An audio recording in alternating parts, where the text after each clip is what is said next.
আজকের ইফতারে একটা পেঁয়াজু বানালাম, কিন্তু এই কোনো সাধারণ পেঁয়াজু না। খেতে বসে যা অবস্থা হলো বিশ্বাস করবেন না। প্রথমে এক টুকরো চিকেন নিলাম, মুরগির বুকের মাংসটা আমি নিয়েছি। ছুরির সাহায্যে ভালোভাবে ছোট ছোট করে কেটে কিমা আকারে করে নিয়েছি, এটা ছুরির সাহায্যেই করতে পারবেন। তারপর নিলাম অনেকগুলো পেঁয়াজ, পেঁয়াজ ছাড়া কি পেঁয়াজু হয়। এরপর দিলাম হলুদের গুঁড়া, মরিচের গুঁড়া, লবণ, জিরার গুঁড়া, ধনিয়ার গুঁড়া, গরম মশলা গুঁড়া, সাথে একটু আদা বাটা, রসুন বাটা, কাঁচামরিচ কুচি, আর দিয়ে দিলাম ধনিয়া পাতা। ভালো করে মাখিয়ে নিলাম, কিন্তু এখানেই একটা স্পেশাল জিনিস দিলাম, চালের গুঁড়া। এটা দিলে কিন্তু পেঁয়াজও এমন ক্রিস্পি হবে যে একবার খেলে ভুলবেন না। এবার ভালোভাবে মাখিয়ে নেওয়ার পরে ফ্রাই প্যানে তেল গরম করে ছোট ছোট আকারে দিয়ে দিলাম।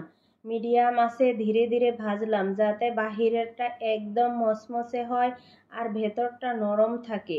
ইফতারের আগে গরম গরম নামিয়ে নিলাম, ব্যাস তৈরি। কিন্তু আসল মজাটা তখনই হলো যখন আমি মুখে দিলাম। বাহিরে এমন ক্রিস্পি আর ভিতরে জুসি। আমার মেয়ে একটার পর একটা খেয়ে ফেলে, বা আমিও অবাক, কারণ এটা চিকেনের পেঁয়াজু, ডালের পেঁয়াজুর দিন শেষ। এই নতুন মজাটা একবার ট্রাই করলেই বারবার বানাবেন। আজকের ইফতারে স্পেশাল করতে চাইলাম, তাই ভাবলাম এমন কিছু বানাই যেটা ছোট বড় সবাই পছন্দ করবে। একেবারে পারফেক্ট একটা মসমসে আর cheese item, chicken cheese ball. রান্নাঘরে ঢুকে প্রথমে সব উপকরণ এক জায়গায় নিলাম। আলু একদম মসৃণ করে মেখে নিলাম, যে কোনো দানা না থাকে। এরপরে চিকেন কুচি করে তার সাথে মিশিয়ে দিলাম পেঁয়াজ বেরেস্তা, ধনিয়া পাতা, চিলি ফ্লেক্স আর সামান্য লবণ। একটা স্পেশাল ফ্লেভার আনতে 1 চামচ ঘি দিলাম, যেটা দিলে স্বাদ একেবারে অন্য লেভেলে চলে যাবে। মাখিয়ে ছোট ছোট বল বানিয়ে নিলাম, কিন্তু শুধু বল হলে কি মজা আছে। প্রতিটার ভেতরে এক টুকরো চিজ ঢুকিয়ে দিলাম, যেন ইফতারে কামড় দিতেই চিজ গলে মুখে মিশে যায়।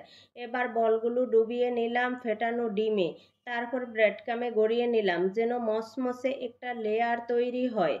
তেল গরম হতেই এক এক করে বলগুলো ছাড়লাম, সোনালি রং ধরতেই চারপাশে দারুণ একটা সুগন্ধ ছড়িয়ে পড়ল।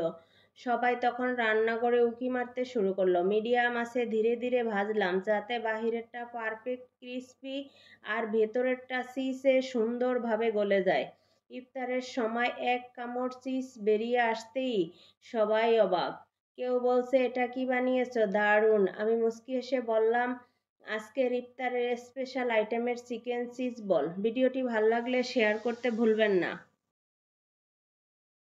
ইফতার মানে স্পেশাল কিছু, তাই আজ বানাচ্ছি এমন এক কাবাব যা খেয়েই অবাক হবেন। ভাবছেন রেস্টুরেন্ট স্টাইলে করা কঠিন? একদমই না, খুব সিম্পল কিন্তু স্বাদে অসাধারণ। গরুর মাংস ছোট ছোট করে কেটে নিলাম, এবার কিমা করে নিলাম একদম নরম। তারপরে এর ভেতরে দিয়ে দিলাম চিলি ফ্লেক্স, হলুদের গুঁড়া, কাবাব মশলা, লবণ, ম্যাজিকের মতোই কাজ করে। সাথে দিলাম আদা রসুন পেস্ট, পেঁয়াজ কুচি, যা কাবাবের স্বাদকে অন্য লেভেলে নিয়ে যাবে। সব উপকরণ মাখিয়ে নিলাম একসাথে, কিন্তু কাবাব শুধু মশলা দিলেই হবে না। সেটাকে পারফেক্ট বানাতে চাইলে লাগবে একটা ব্রাইন্ডার। তাই দিলাম একটু ময়দা আর একটা ডিম, যা কাবাবকে দেবে সুন্দর টেক্সচার। ভালো করে মেখে নিলাম, যেন প্রতিটা মশলার স্বাদ একসাথে মিশে যায়। এবার আসল ধাপ, শেপ দেওয়া। কেউ গোল করে বানায়, কেউ লম্বা, আমি আজ বানাচ্ছি গোল গোল করে। ফ্রাই প্যানে সামান্য তেল গরম করলাম, তারপর একে একে কাবাব বসিয়ে দিলাম। তেল এতটুকু যাতে কাবাব মুসমুসে হয়, কিন্তু অতিরিক্ত তেলে ডোবে না। একসাথে লালচে করে এপিট ওপিট করে দিলাম। কাবাবের রং এখন ঠিক রেস্টুরেন্টের মতো। ধীরে ধীরে রান্না হতে থাকলো, আর গন্ধে পুরো রান্নাঘর ভরে গেল। কাবাবগুলো যখন একদম পারফেক্ট ভাজা হয়ে গেল, তুলে নিলাম প্লেটে। এখন যদি বলেন কি দিয়ে খাবো, তাহলে বলবো একদিকে গরম নান, সাথে একটু পুদিনা চাটনি, ব্যাস ইফতার জমে যাবে। তাহলে ইফতারে এই টার্কিশ তাওয়া কাবাব থাকছে তো কমেন্টে জানাবেন, আর ভালো লাগলে শেয়ার করে রাখুন, যেন অন্যরাও সহজেই বানাতে পারে। ইফতারের সময় বাজারের পেঁয়াজু ঘন্টার পর ঘন্টা মচমচে থাকে, কিন্তু বাসারটা কিছুক্ষণ পরেই নরম। আজকে নিয়ে এলাম সেই বাজারের স্পেশাল টিপস, যাতে আপনার বাসার পেঁয়াজু থাকবে একদম ক্রিস্পি। আমি নিয়েছি পেঁয়াজু মিক্স, এটা কিন্তু বাজার থেকে নয়, আমি ঘরেই তৈরি করেছি। এবার এতে অল্প পানি দিয়ে ভিজিয়ে রাখলাম 2 থেকে 3 ঘন্টা।